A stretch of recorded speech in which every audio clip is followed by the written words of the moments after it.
I don't have a space shirt on. You don't have a space shirt. So we just have to do this. I don't even have a helmet. I don't have a helmet. Yeah, but we're in space. How am I supposed to breathe? Are we in space? I mean, we're not in space. We're obviously in some sort of vessel / spaceship. As we travel through space, Are we moving through space at like 30 meters a second? I mean, we are. I looked this up before. But we're moving through space relative to everybody else at 30 meters. So it doesn't... We're not relative, like, with everybody else. So it doesn't matter, basically. Anyway, we're live! And we're live playing space games! So this is game 7 of Spaceary. And we are not letting Ichi get... Not giving her what she wants. Ichi's like, you're streaming twice in one night, I get my thing. No you don't. If I've learned anything, it's you don't negotiate with space despots. Is it despots or despos? You don't corgis. You don't negotiate. You don't negotiate with space corgis. despots. Yeah. Or corgis. Like either way. Either way, we are playing Race for the Galaxy by Tom Lehman. Yay! This is a classic game. It's from 2007. It's 10 years old now. More than 10 years. Oh yeah, a little bit. I mean, it probably came out like Gen Con or something. I don't know. But it's almost ready for middle school. It's in middle school. Maybe it's like fifth grade. Yeah, 5th grade. Nutters is back. Hey, Nutters. It's perfect because we're back too. Ichi would really like us. CHEWIE. Yeah. But Xena would also like one, but can't have one. I don't think. Xena is fighting with something with her eye. So she is wearing a cone of shame, which is another reason why we had to take a longer break, because we had to give her eye drops and stuff like that. But anyway, you don't know that, because maybe you weren't in the last stream where we played Rule for the Galaxy, also designed by Tom Lehman and Wei Hua Wang, I believe. Designed Rule for the Galaxy, which is kind of like a sequel to Race for the Galaxy. Yep. So yeah. And so we played that, and now we're on a roll playing Race for the Galaxy. We are. Da, da, da. So, I'm going to go ahead and teach this game as if you didn't know how to play. Because maybe you're here because you don't know how to play Race for the Galaxy and you want to watch. Which, I would say there's probably better teaching videos out there. I don't know of one off the top of my head right now. But this game has been out for 10 years, so there's that. Oh. But you can watch us play it for sure, and that should help you. But we're going to try to do setup and teach really quick. So, let's change cameras. Now, this points out that Tom Lehman is an SF native. I feel like I knew that. I feel like I maybe cool. met him. So, we're playing on our space mat. Space mat. Oh, you got a wrinkle in time there. Yeah. Or space, I guess? I mean, it's space-time. Wrinkle in space-time. So, yeah, if you didn't know, our table is full of stars. My God. Yeah, and there'll be a video about how our table is full of stars coming out soon. I'm glad you finally saw that movie. That makes me so happy. But 2001. This is our space runner, which is our leftover scrap from me making our table full of stars. So we're gonna play on that because we're in space. So we actually have Race for the Galaxy in this box, and we have the Rebel versus Imperium expansion, and the Gathering Storm expansion. So there's a lot in this box, which is why we also have the Broken Token insert. La, la, la, la, la, la, la. Which holds many expansions. Which holds all of the currently produced expansions. Yes, which we don't actually have. And it has nice little thingies, and it even has this, so we can like do the victory trade things. Because there are a lot of bits, especially for the expansions for this. I like the insert because it keeps the decks separate. I like that a lot. We don't have to bag them. Then we can keep we can have all of our decks in a row. So this game is for 2 to 4 players, and when you get the Gathering Storm expansion, you get a 5th player, and when you get the Rebel versus Imperium, you get a 6th player. So we have a bit more cards than you would normally. we're going to be playing with the base game and part of the Gathering Storm expansion. But there are 4-player rides or like placemats, and these are what just terrify new players. So these are very comprehensive and very overwhelming. And the reason is because the cards themselves are language independent, and they rely heavily on iconography. And so every icon is represented and explained on these boards. And then there's like a whole flow for how turns work. And if you are learning from, it's just very, and then it's a Rio Grande rulebook, which they do pretty good. But it's a lot of text. It's overwhelming. It's walls of text. And if you haven't played a game like it, it might not be immediately intuitive. Yes. Especially when it came out. So we're going to try to help with that. So Steve's going to be the teal wolf dudes race. And that's actually the official Galacticpedia name of them. Yeah, okay. The teal wolf dudes. I'm going to go ahead and be the yellowish green dinosaurish guys, I guess.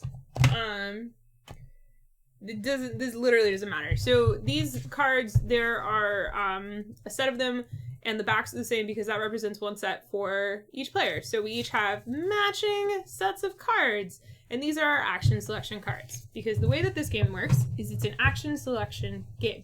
So what that means is, on each round, we are each going to select one card, which represents the action that we want to take in that round. And we each select the card and we put it face down in front of us. And then once everybody has selected the action that they want to take that round, we all reveal our action cards and we will take those actions. However, there's a little bit of a catch. There are 5 different actions that you can take. And if you resolve all of the actions in the order of those 5 actions. So the first action that is resolved would be exploring, then the second is develop, then there's settling, consuming, and then producing. And so regardless of the quantity of people that chose an action, you will resolve those actions in order. So if anyone selected explore, we'll do explore first. Then if anyone selected develop, we'll do develop first. And the reason I say we'll do develop first is because just because you didn't select the action, if anyone else selected the action, everyone gets to take it. So in this situation, I had picked develop. If Steve picked explore, even though I didn't pick explore, during the explore phase, which would be the first thing we do, I would also get to explore. However, Steve, because he picked explore, he's the one that was actually no guys, I'm going to explore. Steve would get a bonus for selecting the explore action. And that works for all of the action types. Each action type has a bonus that is granted to the player that selected that action type to be actually activated. All the other players will take the base activation of that action, and they don't get a bonus. But they still get to do everything else that they would in that turn, or in that action phase. So, I'm going to now talk about the different phases, which, oh yes! So we have these beautiful card trays, which are double slotted, and we discovered that they're amazing for playing Race to the Galaxies. So we're gonna use these. They were Jason Dillinger made these and sent these to us, and they're awesome. Thank you, Jason. And I think the intention was with the double row, it would be perfect for games that have a lot of cards. And this is a game where you're going to have a lot of cards.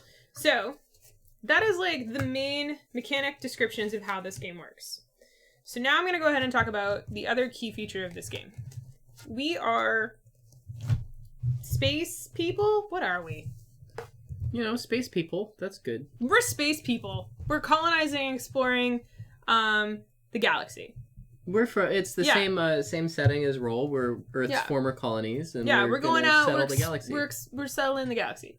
So in this game, it's mostly a card-driven game. So you have the cards, which are your action selection, and then there's this big old deck of cards. That noise scared me, little one. Sounded like faraway fireworks. I was like, what? Xena is under the table in her cone of shame, and Ichi is upset about this, which Ichi is scaring Xena. Ichi also wants something. Yeah, we might need to give them something, even though Zizi couldn't use hers. Anyway, there's a giant deck of cards. Our deck of cards is a little bit more giant than maybe your deck of cards because we have 2 expansions in here. Actually, we only have 1 expansion shoveled in right now. Yeah, the other one is here. Yeah, and these are the starting planets. One thing I didn't realize, if you have expansions, you probably know it, but they mark which expansion it is by notches. Super tiny notch. Hey Ryan, hey Kabuki. Okay, so I don't think he sells his card trays. You can ask him on Twitter. I know that he makes them, and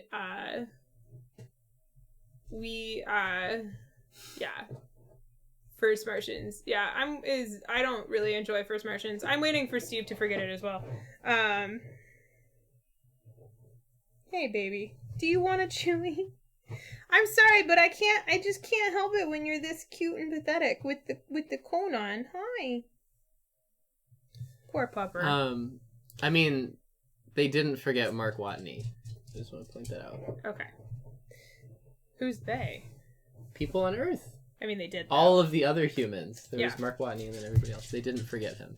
Okay, so there's a massive stack of cards. This is because these cards are multi-use. You use these cards not only for what they're printed on, which is the developments, like technology developments that you as a race or culture will develop throughout the game to help you explore space more. And then there's also planets, which you will discover, which will help you gain victory points or money, or just do other things in the game that would help you get more points.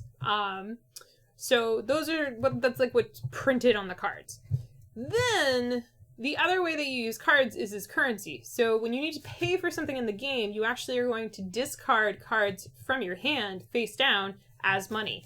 1 card is $1, essentially. Okay? Netters, I am down for this. Mitch and Steve can play First Martians, and we'll go play something else.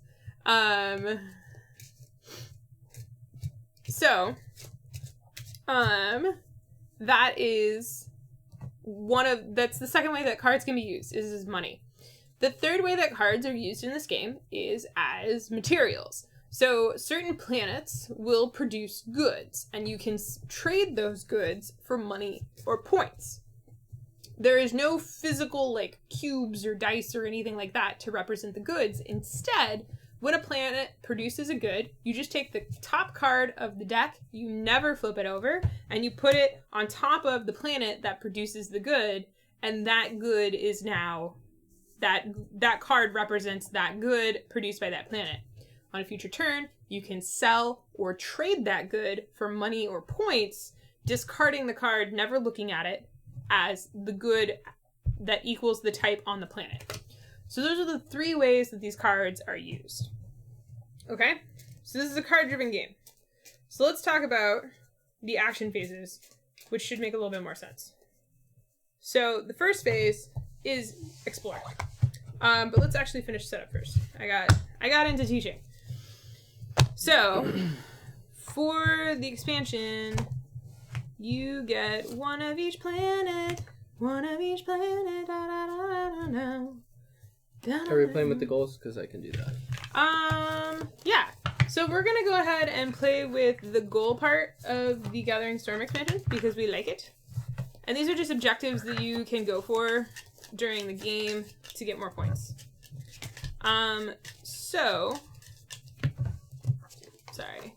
Like, if we're going to play with the goals, we should play with the...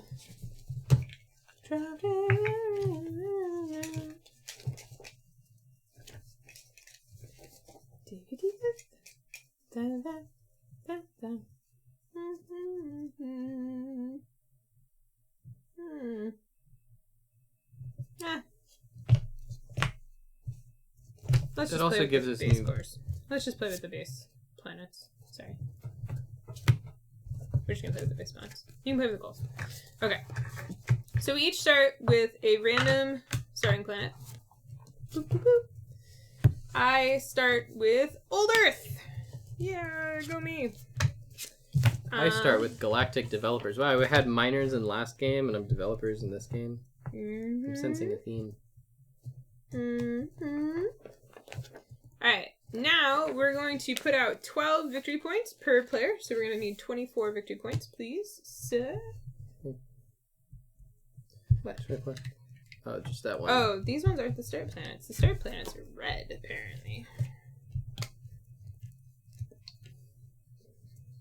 No, they're not. It's just those are those are from the expansion. The colors are used in a future expansion. So we just would do it with all. Let's do new planets then. We'll do it from all. We're not going to play with starting hands because that's more of a like intro thing. How many did you said? 24? Wait, why does it say shuffle the 5-star worlds? Because we definitely have 10.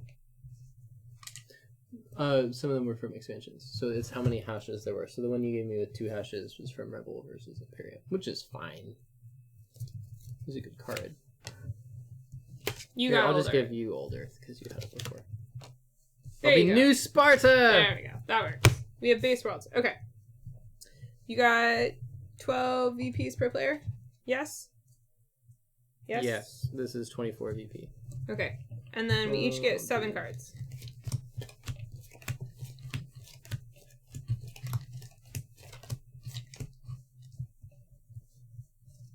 It's 12 per player? Yeah.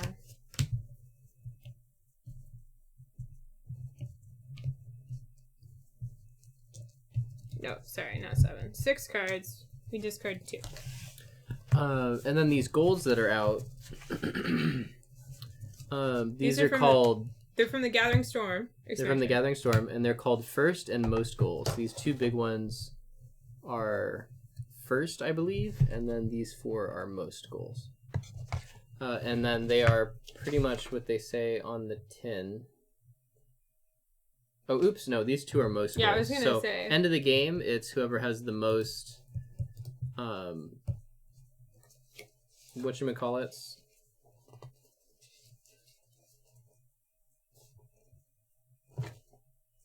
This is at least 4 and the most developments. And then these are first to have 3 alien cards, first to have 1 production world, first to have at least 1 power in each phase. And then that one is first to have at least 3 alien gene cards. That one and this is at the end of the game. You said it, didn't you? No, you did not. New one. Yeah, this is from another expansion. Ah! It is... Whoever has the most military, right? At least 6 in the most military, and the other one is at least 4 in the most developments. So these 2 are like... these ones are in-game scoring. To meet the condition, you have to have the thing, and then it's whoever has the most out of that condition. And then these are whoever gets to it first. Oh. That's first to discard at least 1 card during the budget phase. Oh, because you have too many cards in your hand. Yep. Okay. Alright. So now, let us teach. Love lettuce. Dun, dun, dun. That's good. You're having salad for lunch. There you go. Do you want an icon thing in between us? Just like all the player aids? Love it. Okay. So, we're supposed to discard 2 cards. We're going to do that in a second. I'm going to finish teaching. So, the faces. Let's do this. Other thing, we are playing a 2-player game. When you play a 2-player game, you get to put 2 cards out as your actions. So, we're actually going to be we're going to be potentially doing 4 actions around. But you can, like, double dip. So, you could do, like, double explore, double settle, etc. Double develop. Yeah. If you are not playing a 2-player game, there are 2 settle cards and 2 develop cards that are identical. You only need 1 of each of those cards. You do need the double consumes and the double explores because they're different. Chad's talking about Space Hulk Death Angel, the card game. That is one I would love to do a bonus stream of. Just saying. Oh yeah, well you were supposed to. Yeah. Yeah. What happened to that? What happened to what? You doing a Space Hulk Death Angel stream? Yeah, I still need to do that. Okay. Yeah. It's such a good game. Yeah, it won't be reprinted again because it was when Fantasy Flight had the license. So I think you can still find used copies, but they're pretty pricey from what I hear. Yeah. Okay. So everyone will select an action and put it face down and then do it. So let's talk about these actions in each phase. So the first one is explore. Or as I like to call it, explode. When you put down an explore card, there are 2 different explore cards. Different ones give different bonuses for you putting down that card. So the first one is a +1/+1. So with the +1/+1 card, when you play that one, you will get to draw 1 additional card and keep 1 additional card. Because everyone else during the explore phase, that explores, that once everybody follows basically, will draw 2 cards and they get to keep 1 of them. So they would draw 2 cards and discard the other card. If you play this leader bonus that gives you a +1/+1, that means you draw 3 cards and you keep 2. So that's pretty good. The other explore card is a +5. So on that one, you get to draw 7 cards because it's the base 2 +5. However, you only get to keep 1 card. So that one is very efficient if you need a very specific card or you're looking for a very specific type of card. That is the explore that you might want to play. So that's the explore action. Again, if you didn't lead, you get to draw 2 cards and keep 1 that you put in your hand. That's explore. The next phase is develop. So when you develop, you will build a space development. So space developments are denoted by a diamond in the upper right-hand corner. So inside the diamond is a number. That number is how much it costs to build that development. When you take the develop action, your cost, when you play the develop card, your cost to place a development is reduced by 1. So in this example, if I wanted to do this development, which costs 4, I would only have to discard 3 cards because I played the develop card. Everyone else may develop if they so wish, but unless they also played the develop card, they would have to pay full price to do a development. And again, when you pay, your cards in your hand are currency, so you just discard face down the quantity of cards needed to place the development down in front of you. That is the development phase. The next phase is the settle phase. So in the settle phase, it's very similar, but with planet cards. Planet cards have circles. So they have circles with numbers in them. The numbers denote the cost to build the planet. The cost is still paid the same way. So you would discard cards from your hand. So if I wanted to settle and play this green planet, I would discard 2 cards to get this planet. With the settle action, if you play the settle card, you don't get a bonus, you don't get a discount on settling. Instead, you get to draw a card whenever you settle a planet. So for settling this planet, I would get to draw a card, add it to my hand. Okay? Some planets have what we call Windfall, which means that when you settle them, you find goods on them when they settle. And they'll never get goods again unless something magical happens. And the denotion for that is the planets have this like glowy halo around them of a color. It's kind of hard to see with that one. Maybe this one shows up better. Kind of. You can kind of see the glow. So if I were to have built this planet by paying my 2, it is a windfall. That means that it gets a good when I build it, when I settle it. So to get a good, you take the top card of the deck and you put it on the card. We usually put it sideways. This good for future turns would count as the type of good that is the color of that like halo glow effect on the card. So that is settling. Other planets that you can settle just have a color like circle filled in. If it is gray, that is not a producing planet. That's just a normal planet. Otherwise, if it is like green or brown or yellow or blue, those are different types of planets. So those can produce those types of goods, which I'll talk about in a second. The other thing that you can do with settle is you can be a military power. So if you want to settle a military planet, military planets have instead of a black like outline and text color, it's red. And that means that you need military power to conquer that planet. And the only way to get military power is from other cards that give you powers. So, I haven't talked about this yet because this is what complicates the game like crazy. a lot of cards have on them abilities and powers in like a row that denotes the phase. So this card right here, under phase 3, which is subtle, there's a little icon that says +2 red circle, and that is +2 military power. So if Steve had this card in play, which he does, he would have 2 military strength, and you count that military strength towards the settlement cost of a planet. If you don't have enough military strength to conquer a planet that needs military strength, you cannot conquer it. You can't pay the difference with cards from your hand. So military strategy is kind of, but when you build a planet that needed military to build it, those planets generally will give you more military power. So it's like a snowball effect if you can make it work. It's kind of tricky to pull off. So, this game isn't hard. It's just complicated with the iconography and to track if you're not used to that sort of thing. Yeah, it's more you need to kind of know everything to be able to play, and you also just have to be really comfortable with iconography. Yeah. Yeah. If you're a new gamer, it's pretty tough if you're not used to just euros and icons. So that's military power and military planets. So that's the subtle action. Now, the next action is trading and consuming.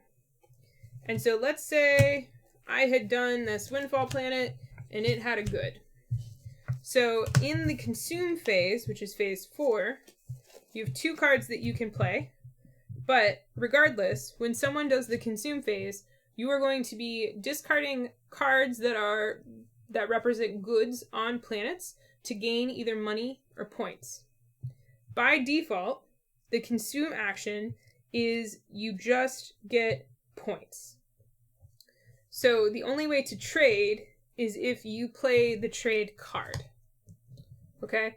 So the consume action, you normally just get points. And sometimes cards. Sometimes. When you consume, you pick planets that you want to discard a good from, and you get points equal to whatever it is that's telling you to consume. So this goes for the thing on the card. You can't... Consume's a weird one because, yes, everyone can consume, but you can only consume if you have a card that says you can consume in play. So on the card during the phase 4 action, if you have stuff that says do stuff, you can do those if you have the right card combos to do them. So for example, right now, if I did consume, I could discard this card and I would get twice as many victory points as I would. Or sorry, I can discard 2 goods and I get 1 point per good. So I could discard this card and get a point, and if I had another planet with a good, I could discard it to get a point. So that's like the basic consumes, is you have certain planets that need to consume things, and then you discard goods from other planets and gain the victory points denoted on the cards that are doing the consumption. The bonuses for consuming, the 1 card gives you 2 times the victory points. So when you use it during the consume action, you get twice as many victory points as you normally would. So if I had done this consume action, if I were leading the consume, I would get this bonus, and I would get 2 points for discarding this card instead of 1. The other option, if you want to play the consume action, is to play the trade card. So the trade card lets you activate trade abilities on planets or developments that you have, and that's like the dollar side one that's totally not going to focus. When you trade, you just do what it says, but trading gets you cards. So, for example, on this one, I'm allowed to trade, and I played the trade card, so I can trade, and I will get, the Old Earth gets me +1 card for trading, because trading gets you money. Money is cards, so you just get cards. And the quantity of cards that you get depends on the color of the good. So this planet is a green planet, so this good is a green good, and this handy dandy chart says that green goods are 4 cards. So if I traded in this card, I would get 4 cards added to my hand, plus 1 extra card because I am using Old Earth's consume trade to actually get the cards. After you do the trade phase, you can then do your normal consume if you have any goods left over. You can only activate a planet's consume or trade ability once a round. So if I had multiple planets that had goods on them, I could not just keep using Old Earth's trade, because I used it once, it's done. I could use Old Earth's consume for a second planet to get points, because that's two separate, like, row action thingies. But I couldn't use one of those actions from the same card twice, unless it specifically said so, which Old Earth specifically says I can use the consume option to gain victory points with two different planets. So that is that. And you'll see that as we play, it makes a little bit more sense. So that is the consume action. Now, the last phase, the last action, is the produce action, which is very helpful because it's what gets you cards on your planets. So during the produce phase, there's only one produce card. Produce is the same everywhere. During the produce phase, everyone that has a planet that produces may produce a good on that planet. I do not have an example of that right now in my hand. That is not an example of that either. Let's find an example. Here we go. Alright. So, this planet is a blue planet because it's a blue circle. And way down at the bottom, on the last action for the 5 thing, it has a little thingy. It says that I can I can produce a blue good on this planet. And then I also get to draw a card. That's a nice bonus. So if someone did the produce action and the produce phase happened, I could activate this Galactic Studios to produce a card, to take a card from the top of the deck, never looking at it, and putting it on my Galactic Studios. This card is now a blue.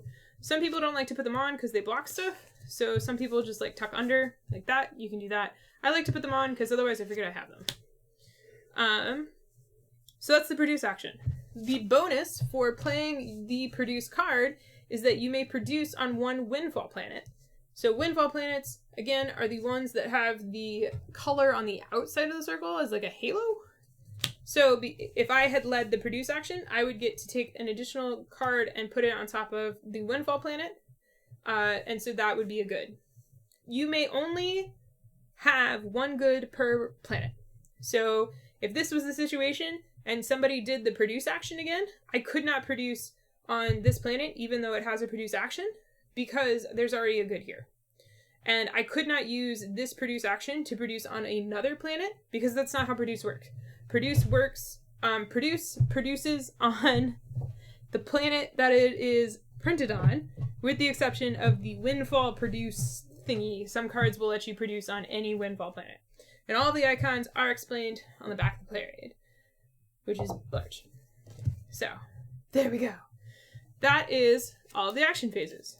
So, the other thing in this game is all of the cards have printed on them the rows for all of the action phases. So every card has the potential of giving you a bonus or an extra ability or power or income or something based on the phase of the game or the action of the game that's being activated. So when you build cards, you have to pay attention to what you're building, because that's where the combos come in, where you can build a development that lets you, every time you settle a non-military planet, you get 2 extra cards. Or you can build a development that makes it where it's cheaper to settle, period. Or you can build a planet that lets you get a lot of points when you consume a specific type of good. So a lot of the game and interesting interactions come from what combos you can pull off and make with the cards. The roles... and the interesting thing that comes with the roles is the fact that when you select a role, everybody gets to take that role as well. So the player interaction comes in trying to figure out, oh man, this turn I really want to develop and I want to settle, but I only get to pick, normally you only get to pick one, so you have to decide which one you're going to do, hoping that the other player will do the other action you want. And you can kind of gauge that by what they have going on in their tableau. The game ends when one of us has 12 things made or settled in front of us, or when all of the victory points are gone from this basket. We'll finish the round and we'll go. And as Steve said earlier, we're playing with the Gathering Storm expansion, which means that we have these tiles, which are bonuses for things. So some of those were Oh no, they were all in Gathering Storm. Those weren't in the base game. Yeah. Okay. It's 34 minutes. 6 cards. Discard 2 to 4. Yeah. Discard down. You only 2, gave 2. me 5. I only gave you 5 cards. Yeah. Oh, it's because I have 7. I borrowed one of your cards for a teaching example. Whew. Okay. True, that's a cool list of solo games. I know I've played... I don't think I've actually played Legendary Alien solo. I mean, once I died, you did. I guess, yeah, once you died. That is definitely a tough one to play it solo. Alright, can we... 3430 is when I finished teaching that game. 3430. Wait. No, I have 7 cards. Yeah, maybe you just counted wrong. I have 6 cards. Now you have 6 cards. I fixed it. Okay. I have to discard 2 anyway. Alright. Aw, your poor girl. I hope those eye drops help her. Mayfair is dropping the ball on Riverboat. Are they not printing it, or are they not? Because they printed it for Essen. What's happening? What's happening with it? Yeah, Robinson Crusoe definitely, it really shines in terms of the just adventure-y aspect. I do like that a lot.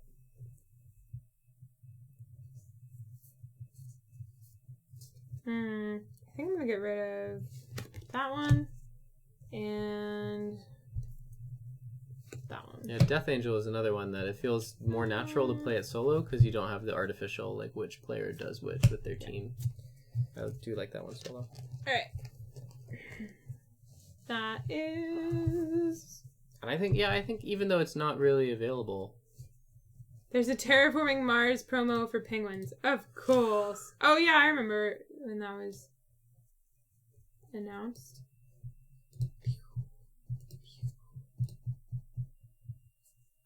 Okay. So we are playing 2-player, which means that we get to select 2 actions to take. However, you don't get to take both. No, you do. Can I see the rules? I'm trying to remember. There's a reason you have 2 settles. What did you even do?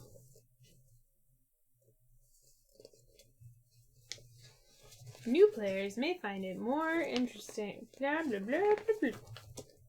2-player games. Here we go. For experienced players. Yep. Oh, you do just normally play the normal ones. And then you play the experienced.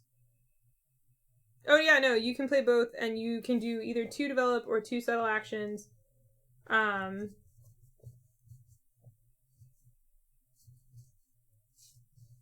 you get a bonus in both.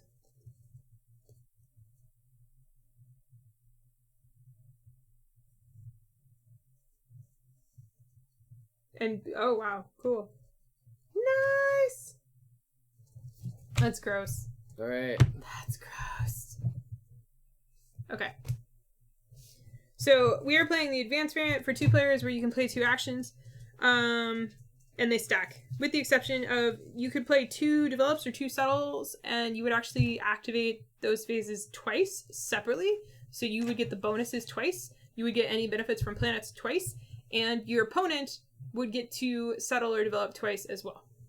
Oh, if you play it twice. Yeah, so I'm triggering develop twice. And if you played a develop card once, you would only get the bonus once, and then you wouldn't get it for the second time. Got it. Yeah.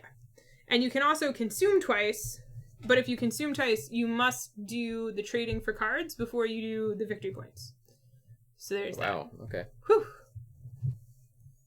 Alright, here we go. Alright, I'm not ready. I'm going to do that. And...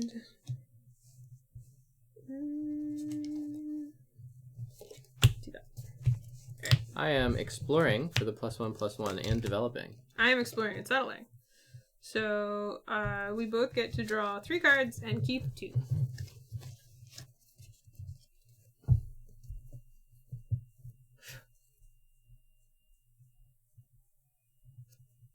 I will keep that one. Or these 2. And then Steve does develop. So I could develop if I so wanted. But I don't want to. So I developed for 1 discount? Yep. Is the minimum cost, does it go down to 0? Yes. You can develop for free. So I'm developing Space Mercenaries for free. Are you surprised? Nope. Lucky you got that. So Space Marines allows him to... Mercenaries. Sorry, Space Mercenaries. For every pair of cards I discard, I get an additional temporary military strength. It's going for a military strategy. Who'da thunk? Who'da thunk?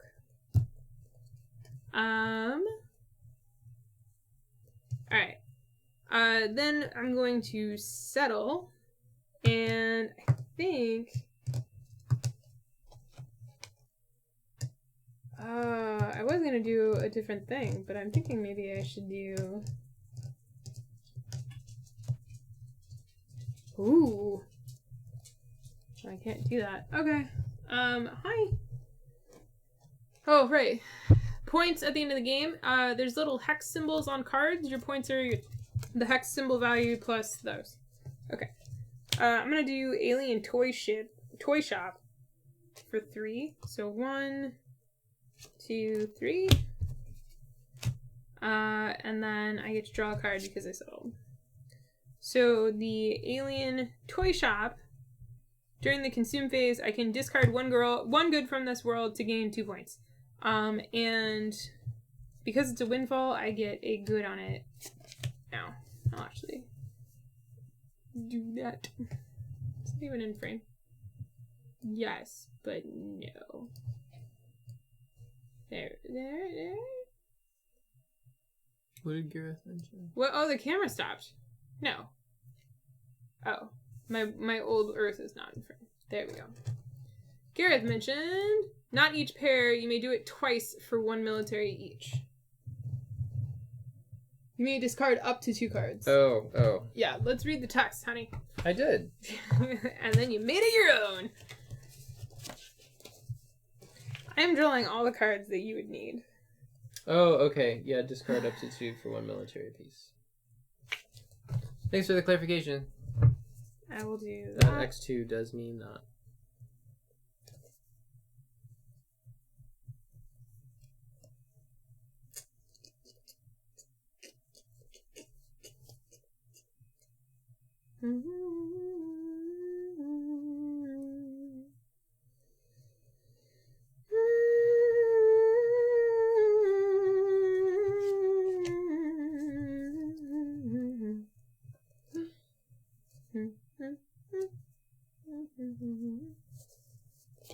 Do that, I guess. Alright. I'm ready.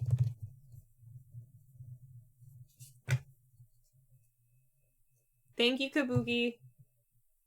See, and Kabuki wondered why I made them a mod on Twitch when they'd never used Twitch. It's because you're a great mod on YouTube.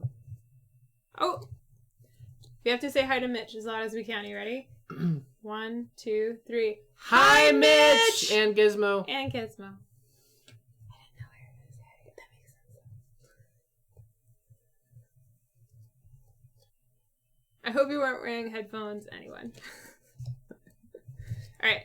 I am exploring, and I am settling. I am exploring, and I am developing.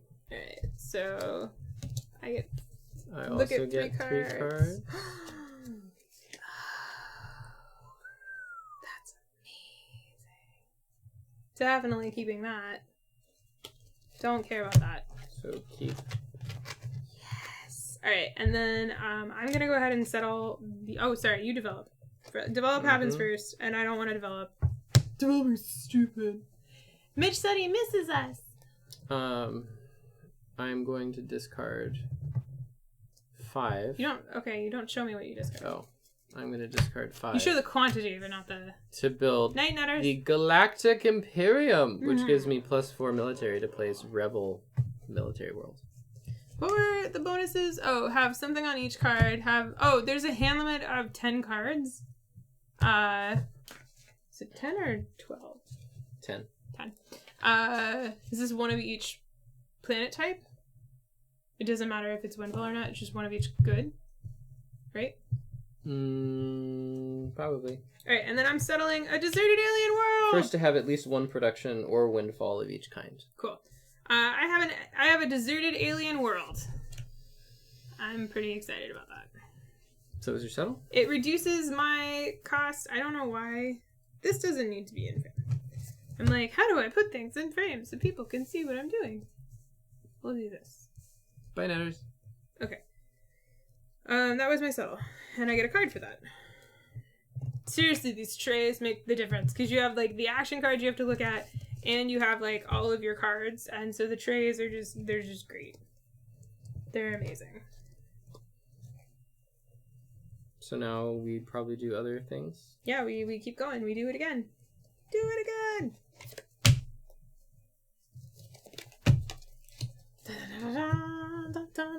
I am double exploring. I am exploring and settling. Okay, so in this case, I don't trigger 2 explorers. I just get 8 cards, and I get to keep 2. Wow. 4, 5, 6, 7, 8. So I did that because I very specifically want 2, 3. certain cards.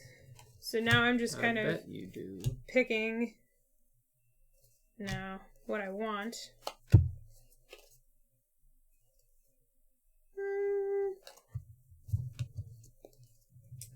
I only get 2. I know I don't want these.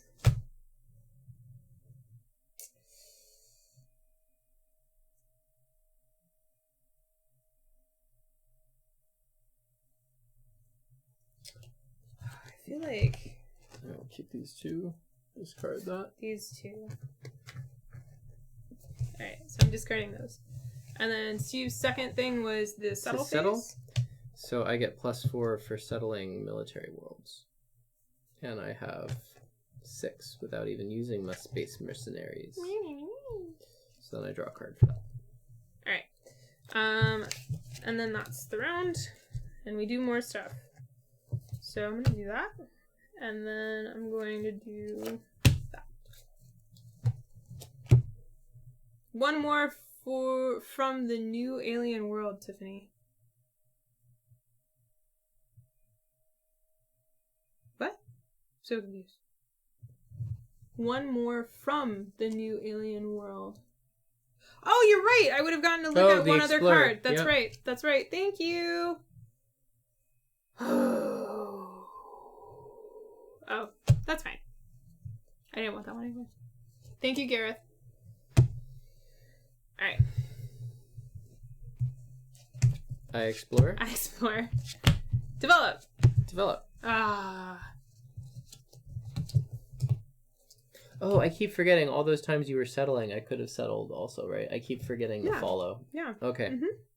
My turns have been messed up. I should have been following what you were doing. And in some cases, too late now! Oh, no, I know.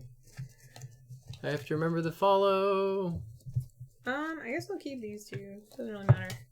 Alright, and then I develop. And so we both develop, so we both get the -1 bonus. I'm going to develop an Alien Tech Institute. Woo! So I have to pay 5 cards. So I'm going to do 1, 2, 3, 4.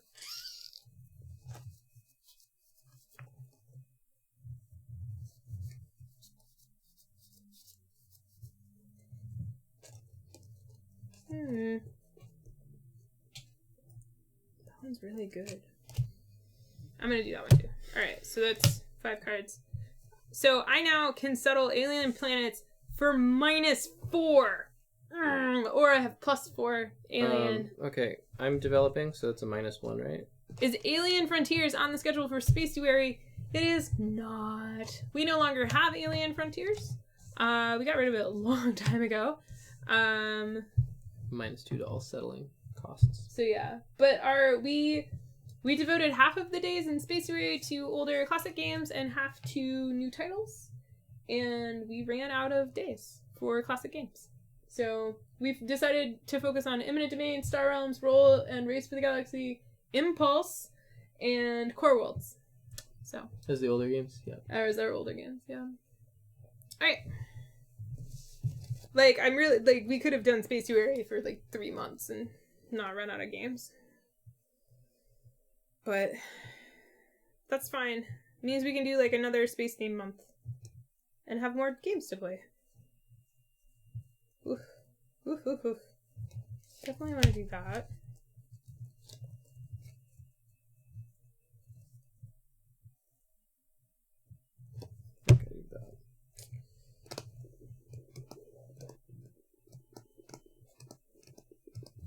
I have to remember to actually follow. Double explore. I'm single exploring and settling. So I draw... You draw 8 and keep 2.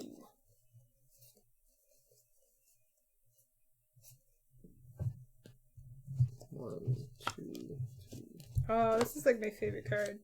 6, 7, 8. Is it Galactic Trendsetters? No, but that one's really good. I'm gonna keep that one. And I'll keep that one. Then I get rid of that. And then I will... Steve is just exploring. So I'm going to go ahead and settle. And I'm going to settle the Deserted Alien Library! Which is a Windfall alien world. So I need to like get something that lets me consume. But so I can settle also, right? Yes, you could settle as well. And I have to discard 2 cards because I have -4 for my cost for aliens. So I'm going to discard these 2 cards. And I get to draw a card because I settled successfully. I'm having the best luck. Oh, except for I can't play that, I don't think. Da, da, da, da. Steve's going for the military strategy, and I apparently am going for alien. Okay, I kept my 2 cards. So I can only settle once, right? Because you only played 1 settle card? Correct. But I will play this Gem World for free. Yeah, we love Imminent Domain. Imminent Domain. Seth Jaffe, the designer, hung out with us while we streamed, and it was super fun. We played with the Escalation expansion. And that was a lot of fun. I'm really glad we played with that. So added a lot of stuff. Love Imminent Domain. She's on her chair after I cleared it off. Yeah. Poor ZZ. Okay. Think I'm gonna do that. Oh, I definitely have to do that.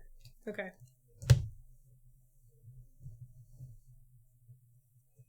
Oh, and we played Imminent Domain Microcosm, because of course.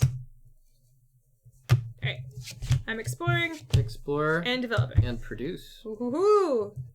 I don't have anything that produces. So I get 4 cards because of my Deserted Alien World. And then I get 3 cards because I did the +1/+1. Damn.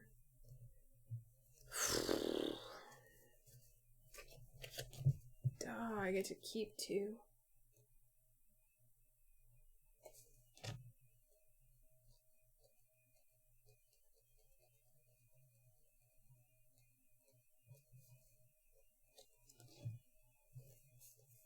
Oh, those 2 are both really good. And then I get to develop. And I'm going to go ahead and develop the Interstellar Bank for 1. And it's going to be that one. Which lets me on future development phases draw a card. So I'm going to develop...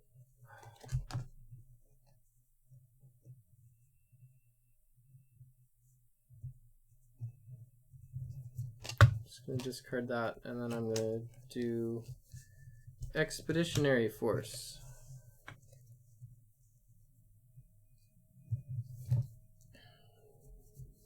Just going to give me an extra explorer. And then produce. I produce a good on my Gem World.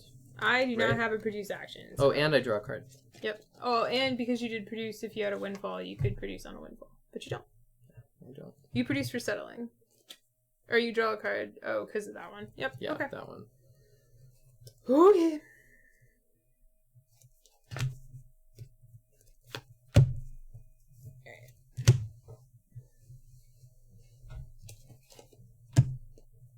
Seth's pretty awesome. Oh, I have 3 alien things, so I should have gotten this. Mm-hmm. Dun dun. Dun. Dun dun. Oh, if I had to produce, I would get the other one. Do you have an alien? Do you have a develop? No. I think if you get a develop, you'll have... Oh, you don't have a trade. You need a trade and a develop to get this one. I'm ready.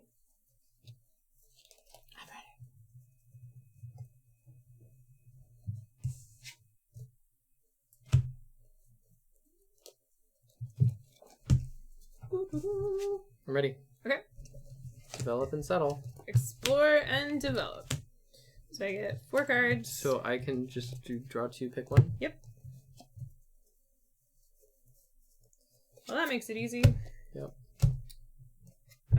Okay. And then I am developing, and I'm going to develop this export duties for free, because it costs 1 and I have a discount, and then whenever I develop, I get a card. I'm going to develop Interstellar Bank for 1. Which, does this activate because it has a develop power? Yes. You get a card. And then I'm going to settle. And then I'm just going to settle this former penal colony. Of course. Because it's too military. It's military. Race into game end. Oh, and I draw a card because I selected. What was your other thing? Oh, you developed. Okay.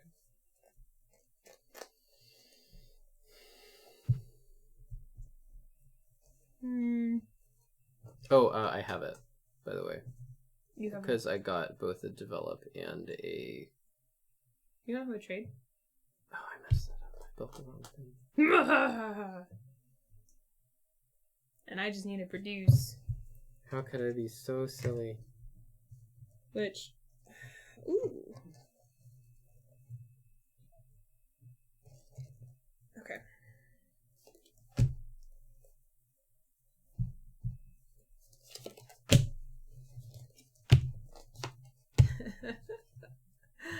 Kabuki Gun. Do you always have a monthly theme for your gaming, or is Spaciary just a one-off thing? Spaciary is a one-off thing. Last year, after we finished our Essen streams, because after Essen we stream all the titles that we got, we played a whole bunch of train games, and we named it Trainuary, and we played train games for like 6 weeks straight. Yeah, and part of that was awesome. I think it was actually someone in chat that had the idea. I think it was Kabuki, maybe? I don't know. Someone else had the name. I think Mad Bona named it. Yeah, maybe Mad Bona named it. Somebody else named it. But we had just come off of streaming a whole bunch of Essen titles, and so it was like kind of taking a break to play a bunch of games that we wanted to stream. Although after 6 weeks of train games, we needed a break from. A break from train games. Yeah. But... So this year, people were like, "Are you doing Trainuary again? Are you doing Trainuary?" And we had been talking about doing like a Space Timber or Space Tober or something like that. So we decided to do a Spaciary because we were just so busy in October and September and November we didn't get to do a space themed one. Yeah, with the run up to Essen, there were like all the like Essen and Gen Con releases, and just we couldn't make it work, and it's a lot of work. Like it would have been tough to do that and prep for Essen. So at this point, February is a themed month of gaming, apparently. And 2 years running. 2 years running. It's now a tradition. So this February, the theme was space. Mm-hmm. I don't know what next year's theme will be. I mean, that is both kinds of games. Train games space. and space There's games, nothing else. And then we have Lunar Rails, which is both. Yeah, which I really wanted to stream. I'm ready. I'm exploring. Also exploring. And developing. And I'm settling. 2, 3, 4. And then 1. I also draw 2, 3, 4 because of my expeditionary force. Still only pick 2. Oh, these 2 are useless to me.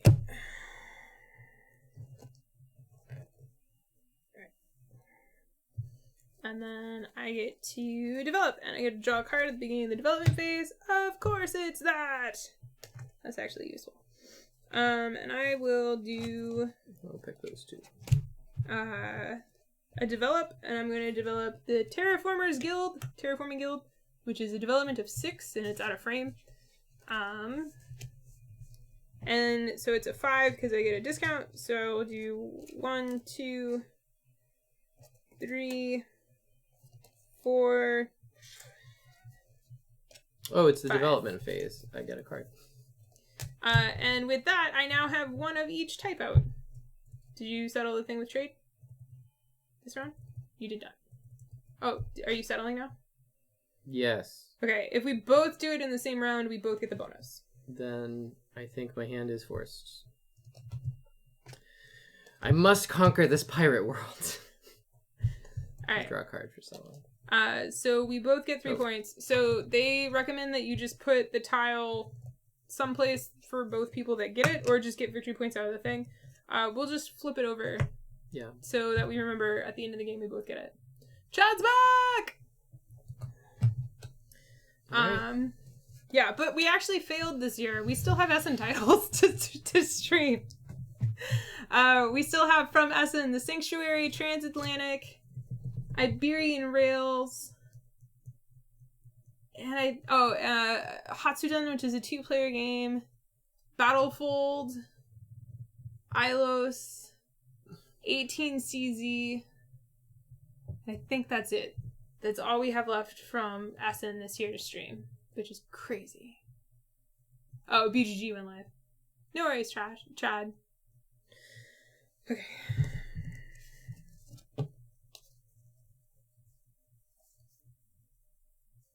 Alright.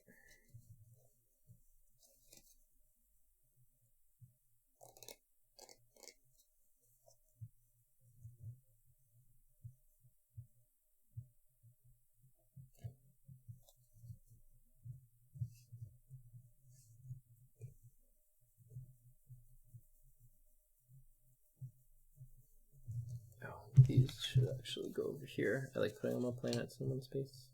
Okay. Oh, these were Windfall worlds. I should have put goods on them when I built them. She is it.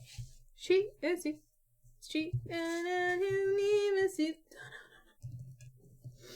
I mean, I feel like a woman. Also, that I need to do that and that. Didn't the game just end? Why did the game just end? Steve is only 5. I'm at 10. Yeah. Or sorry, he has 5 in a column. He needs 12. And I only have 10 as well. No. 8. I have 8. So Steve needs to do 2 more for the game to end. Steve appears to have 5 developments. Does the game end when somebody has 5 developments? I thought you just have 12 things out. I don't think so. I will get that at the end of the game, but that doesn't end the game. Yeah, that just is the in-game points. Yeah, 12 face-up tableaus, or the last victory point shit is taken. Yeah. Don't scare me like that! Cheating Steve on the play, he can have 5 developments. I'm so confused. Oh, no, because of the getting my windfalls. Oh, yeah, that was definitely cheating Steve. Totally cheating. Yeah, that was true. Okay, I'm ready for the next round.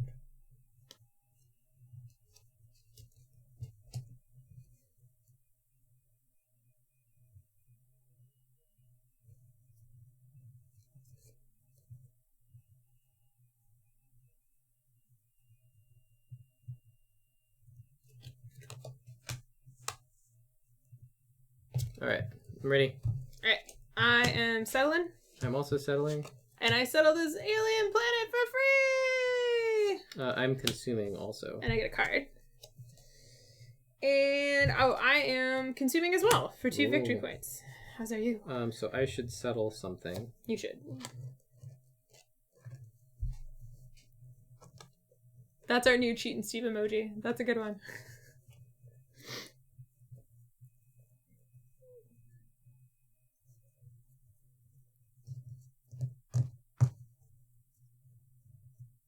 1, 2, 3, 4. Oh, I get that one too, but you currently have the most. Beat it. I will make the alien robot sentry. Okay. Alright, so you can only consume if you have consume powers. So I will use this consume power, which allows me to discard one girl from this world to gain 2 victory points. And I'm doing the consume that gets me 2 points, or 2x. So I get 4 points from that. Oh, I don't have any consume powers. So it wouldn't make sense for you to consume. Got it. Yeah. I should have traded instead? If you trade, you can trade 1 card. Trade gives you... Oh, trade 1 card and then use consume powers normally. Yes. Okay, then I will do that. And... Ooh!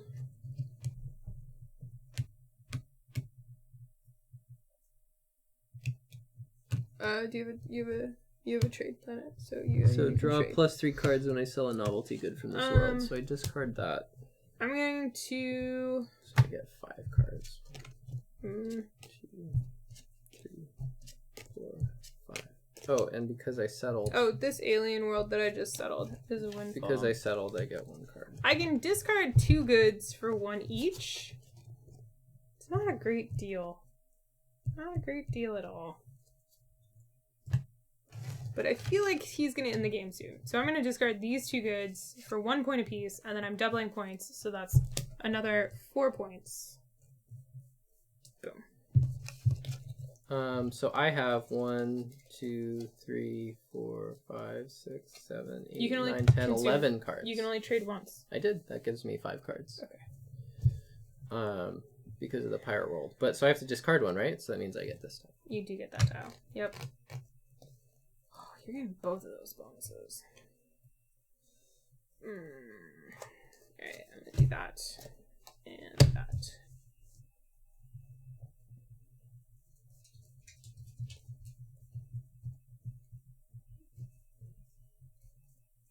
That doesn't super matter.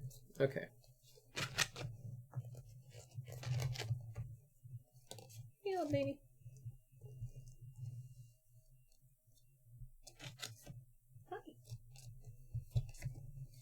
Yeah.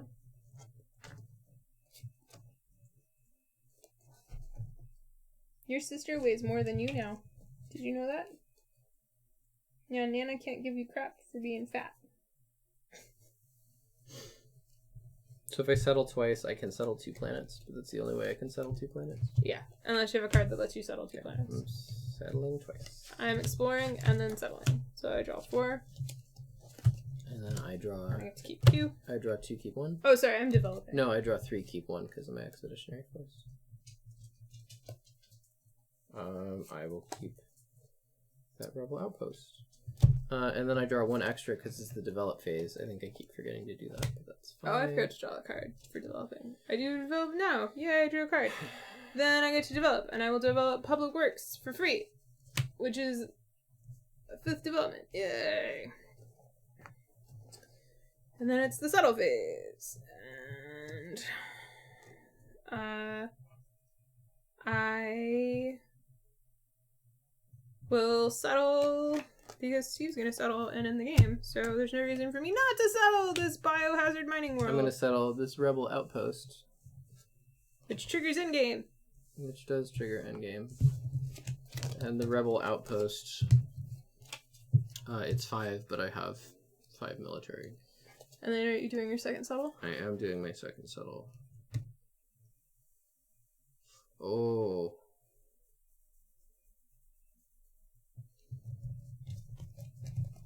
If you ever run out of cards in the deck, you just shuffle the discard, which is the messy pile. Oh, I never did a green planet. I was thinking I could get the everything. Never did a green one. So those dang green ones. See, I just play this game after we play Roll for the Galaxy, and I'm just like, I like this so much better! I'm gonna somehow do that deserted alien colony. I guess I have to discard 3 cards for it. Why 3? Because I have replicant robots. Oh.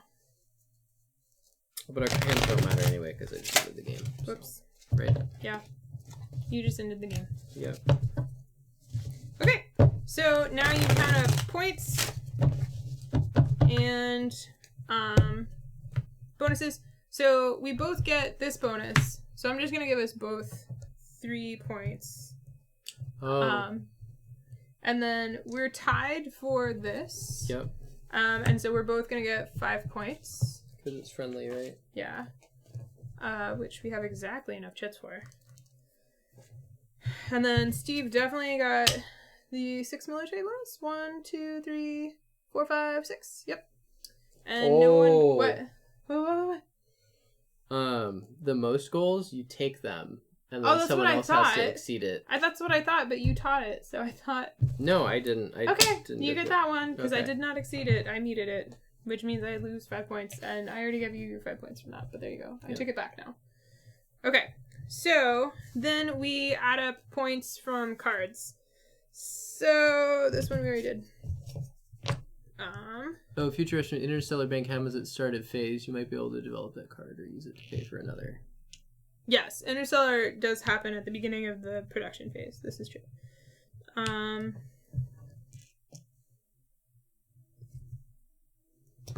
Oh, are you putting chips? To make 5s. We're out of chips. Just count. I'm just using it to make 10s out of... No, these are what I got for trading things in the game, honey. Oh! Yeah. Okay, I thought you were using it to score. Yeah, from what I already earned in the game. Okay,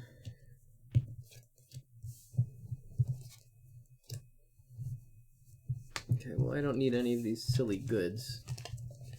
The only goods I needed were the ones on my pirate world.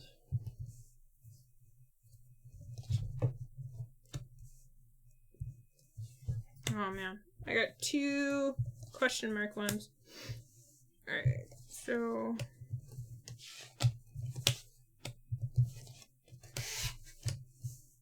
Both. I'm doing the wrong point total. I'm doing the wrong points anyway. Remember, it's the little hexes. I forgot.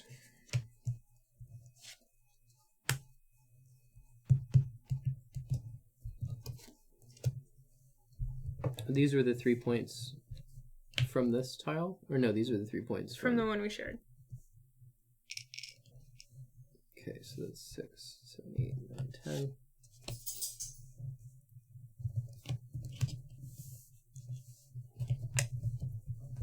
It would be just faster if I count instead of trying to make change, but I'm doing it anyway! Okay, and then this gets me 1, 2, 3, 4, 5, 6, 7, 8. Okay, this one gets me 2, 4, 6, 8.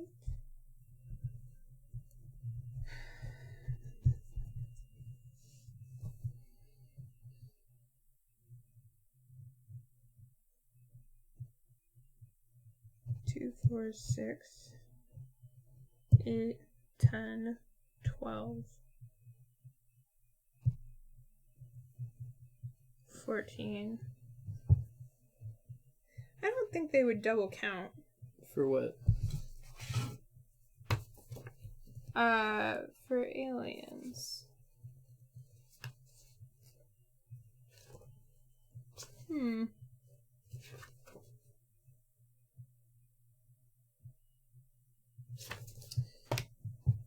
Alien technology, 3 points for Alien Technology World, 2 points for Alien Technology Windfall World, 2 points for other alien card. So does that mean the Windfall Worlds are double counted or no? It says other alien card. I'm sure that has... It doesn't. It's probably in the rules. It's not. It's not? There's no FAQ. Oh, and it's not one of the expansion cards. I think other implies not that. Yeah, other implies not that, I think. Okay, in that case, 2, 4... So everything alien, basically.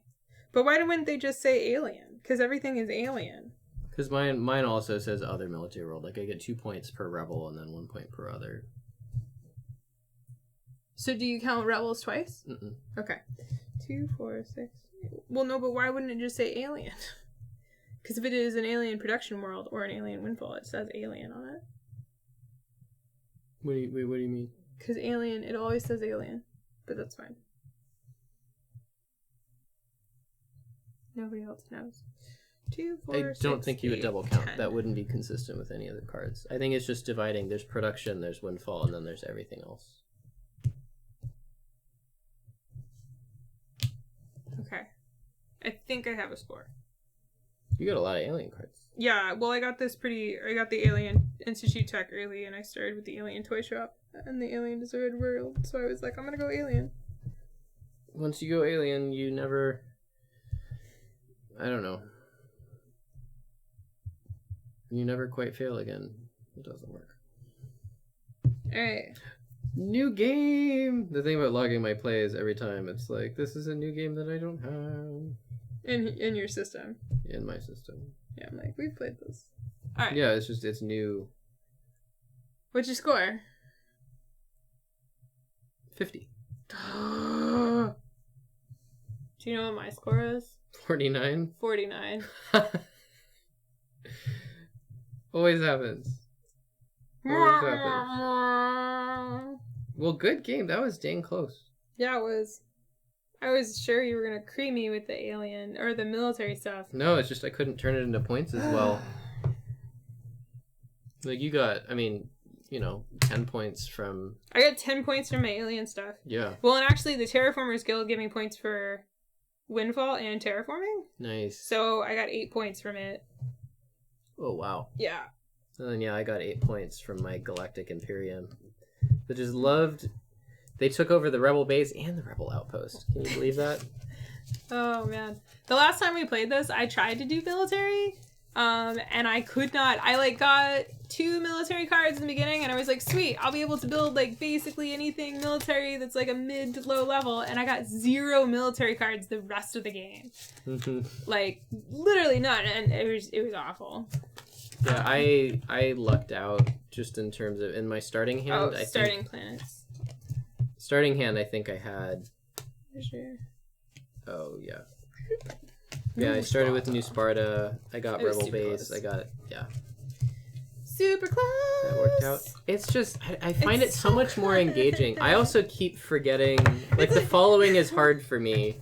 The following is easier in roll, I think, because you're like, did I put a dice there? I get to do it. And this one, it's like, oh, wait, you did it. I get to do it. Well, and you have to be like, oh, yeah. Well, no, but it's also like, oh, yeah... I'm not developing, but Tiffany developed, and thus I get to draw a card. Yep. Things like that. You have to pay closer attention to the cards that you have and, other people. And I think my brain was still programmed for roll, which is that just I could do trade actions, and I had no trade powers. And it's like, oh, do you want to trade? You need powers to do it. You just don't get free junk. Yeah, you just don't. I shuffled cards in backwards because I'm an awful person. Oh, wow. Okay. A lot of fun. I love race a lot. And I think a couple people in chat mentioned they like race both solo and 2-player. I really like it 2-player with the 2 cards. I like it. Yeah, I like it more than Chaz. No offense to Chaz, but yeah. But I can see maybe if you were always playing with larger groups. I know chat said they roll for bigger groups. I can see roll maybe being easier to teach to new people. Potentially also just flowing a little better in a bigger group. Yeah. So I can see that, but we do so much of our gaming 2-player. Yep. And this is one that does support adding a couple more players. A couple more players, which is nice. So it's we can play it 2-player, and then if someone wants to jump in. Yeah, but it's one of those games where we both just really like it, and we don't even need the expansion things, but they're kind of nice things to go for if you don't know what to do. It's a nice the goals. Yeah, I'll start and do this. So that's one of the reasons why I play with them now, even if I'm playing with new players, because it gives them goals to go for. So yeah, it definitely feels like something that's an expansion component that just really you just kind of just want to play with. That's right. That one's finicky. You have to rotate it the right way. Boom! Jump Drive Thoughts from Ryan P. Yeah, so we actually streamed Jump Drive last year. And we actually watched the start of our Jump Drive stream while we ate dinner tonight. So Jump Drive is a very slimmed down version of Race. There's no you pick a card to play from your hand that is the thing you want to do. So if I wanted to develop this planet, if I wanted to settle this planet, I would play this. There's no action selection cards. I would just play this planet face down, and then when we reveal, I would be like, I'm settling this planet, and then I would discard the cards to pay for settling the planet. So it kind of like streamlines the action selection because you aren't playing action cards to play cards from your hands to do stuff. But there's no following because of that. So I can't be like, oh, you settled, I'll settle and do a thing. So it's a little different.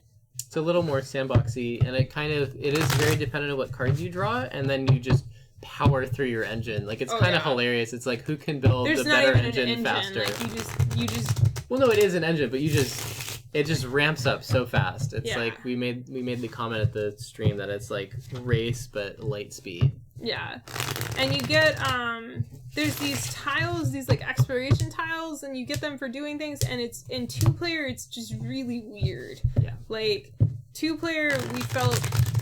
For us, we could play Jump Drive really fast, but it was not as interesting.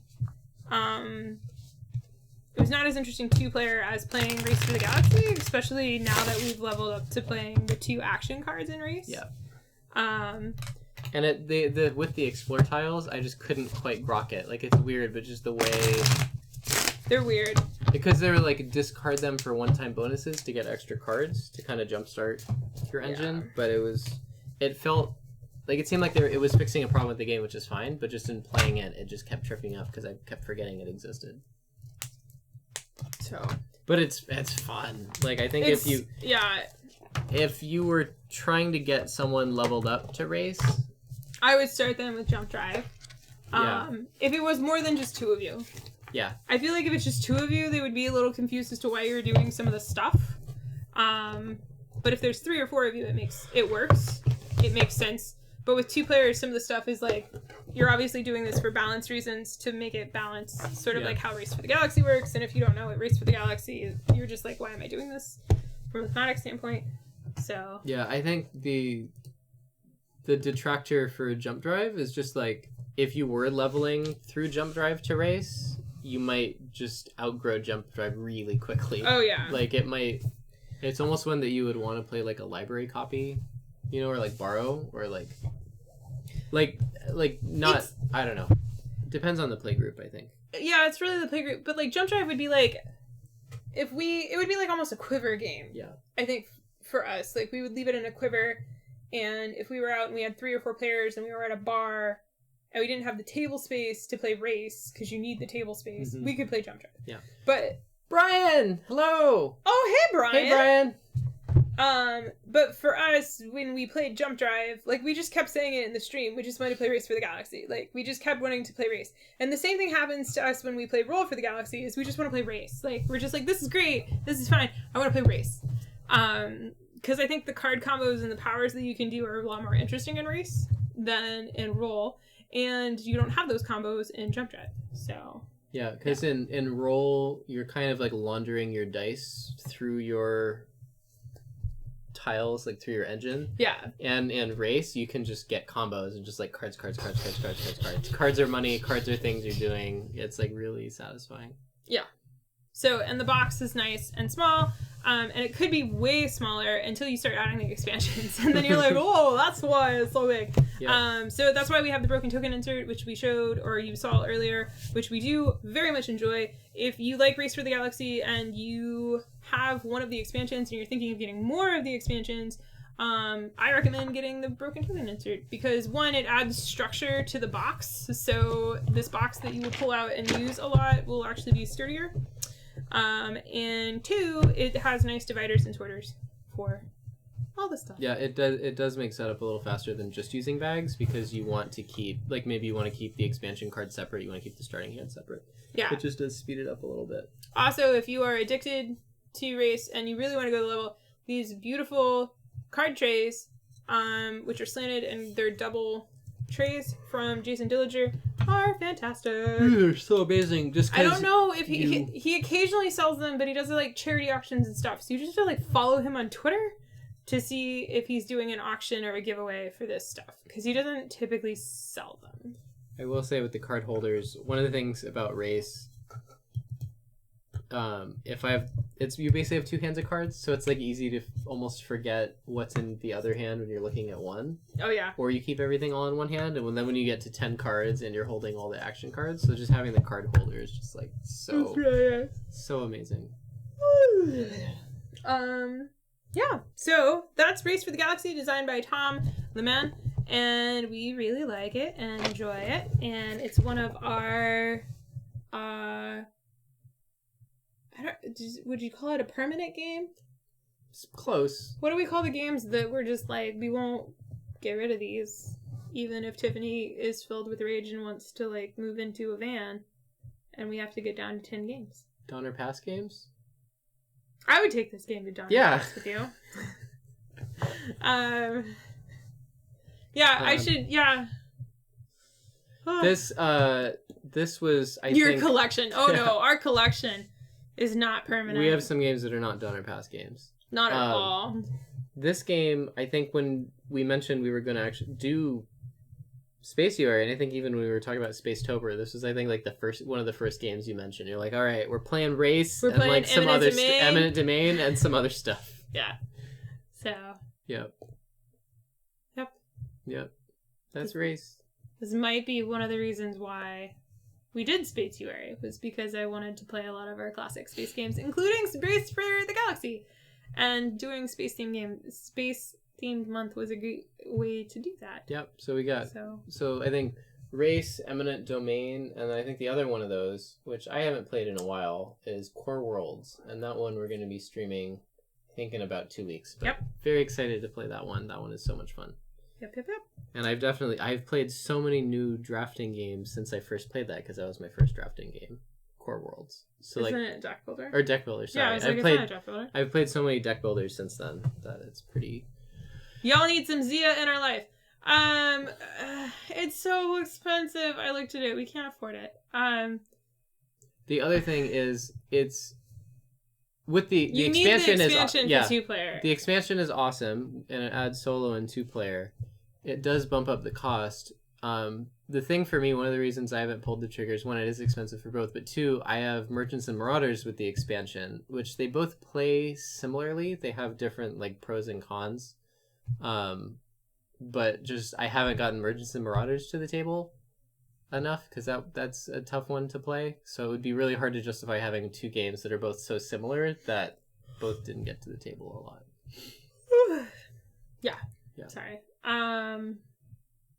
But it is awesome. The designer is local, and he's friendly. Yes, and we've met him, and he's offered to sponsor a stream, but it's hard because it's one of those where I feel like it would be... We'd have to justify doing a sponsored stream, we'd have to ensure that we were playing a 3-player game, which means we have to ensure that John is there, which means we have to make sure it's a game that John would want to play. Yep.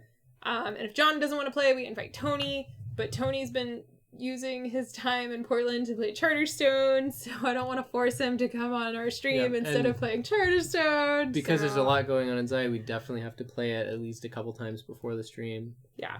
But we will try Kabuki. We will add that to a list for prioritization. But it's probably definitely not going to happen in Space UA. But what is happening in Space UA would be it's like, what's next Kepler! I'm very excited for Kepler. We're playing Kepler 3042 next Tuesday at 7 p.m. Pacific time. We will be playing that 2-player unless someone randomly decides to come over and play with us, which to my knowledge has not been announced yet. I don't think anybody's coming. Nope. You are sponsoring, you are lobbying very hard. If you wanna email the designer, don't do that. Anyway, Kepler 3042 is Tuesday's stream, and then Thursday we have a special guest. Do you know who our special guest is? We're playing Impulse by Carl Chudek on Thursday at 7:30 or 7 p.m. and we have a special guest. You mean someone who's never been on the stream before? Someone who has never been on the stream before. They've never been on the stream before, but you probably know who they are.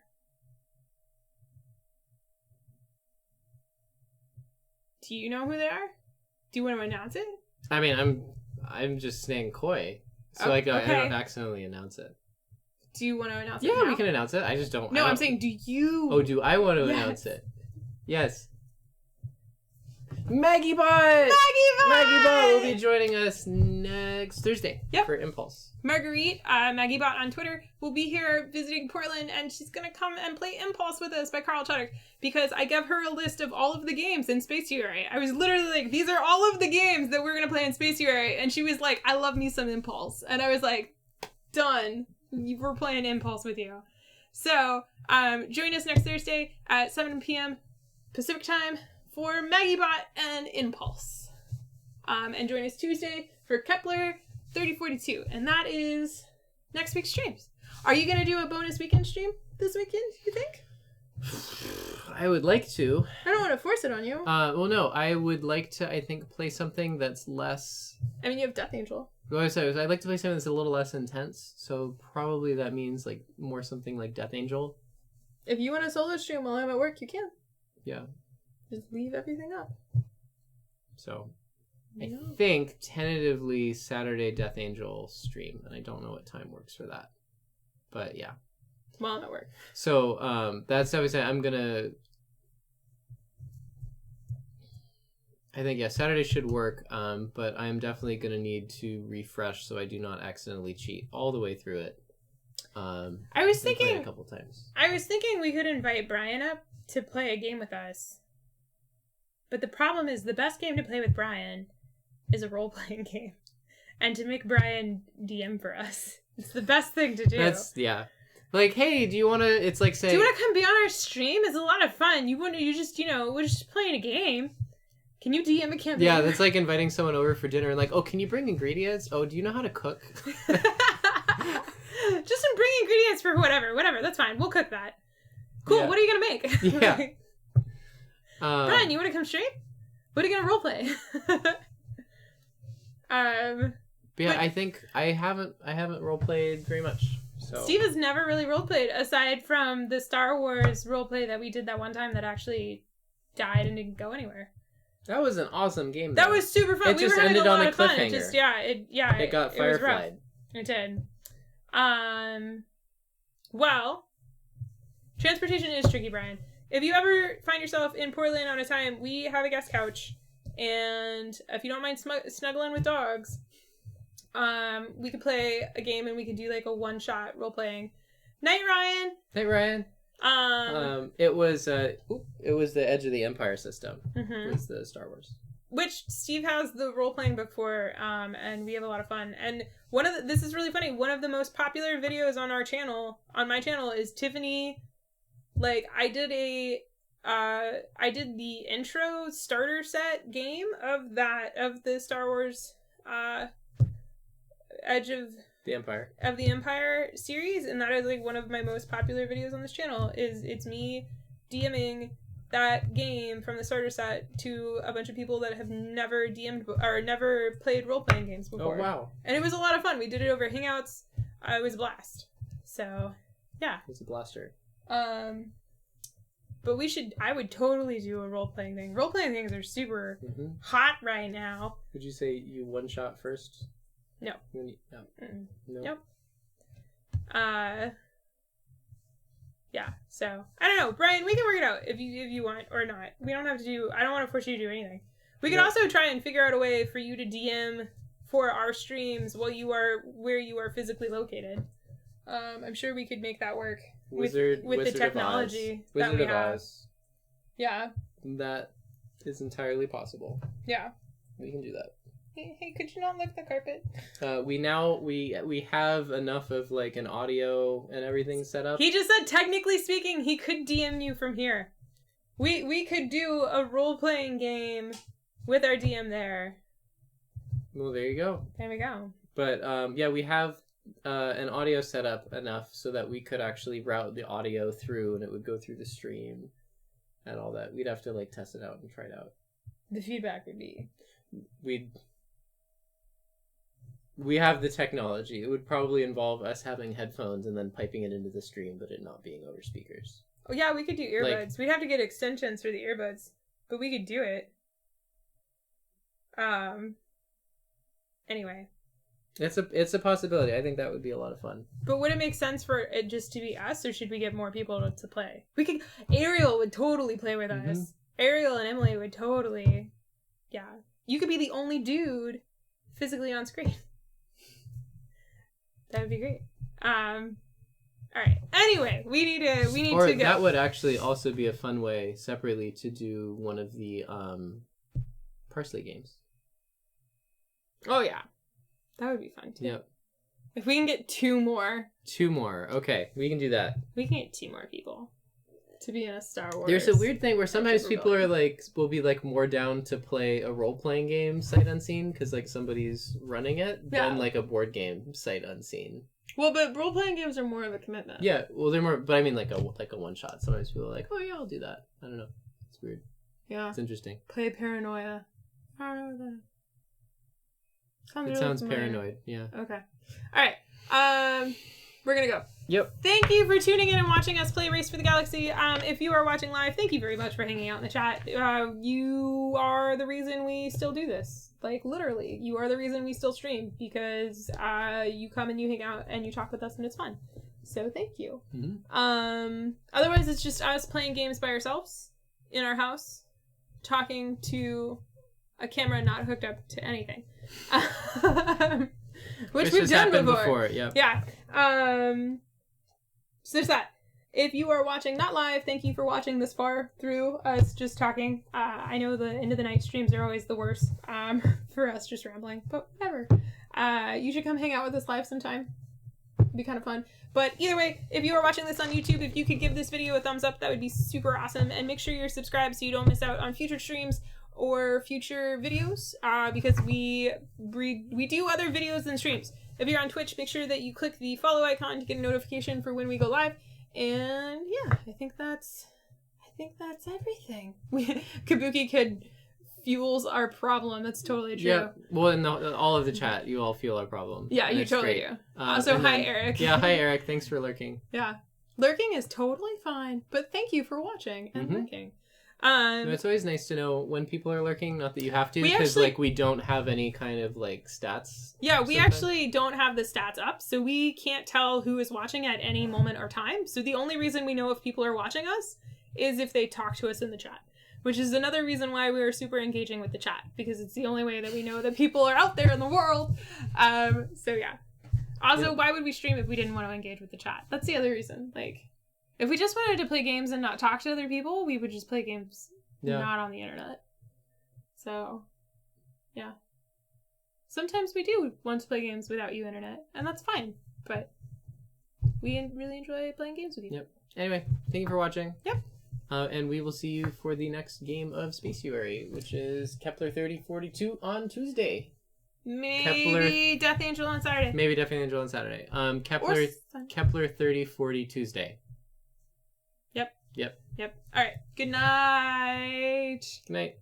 I thought you were gonna kiss them. You were going to your face, and it was to scratch, but I didn't. It was the corner. I thought you were gonna Mwah! That's just our sign off now. Just okay. Good night. Mwah! Night. Okay. Good night.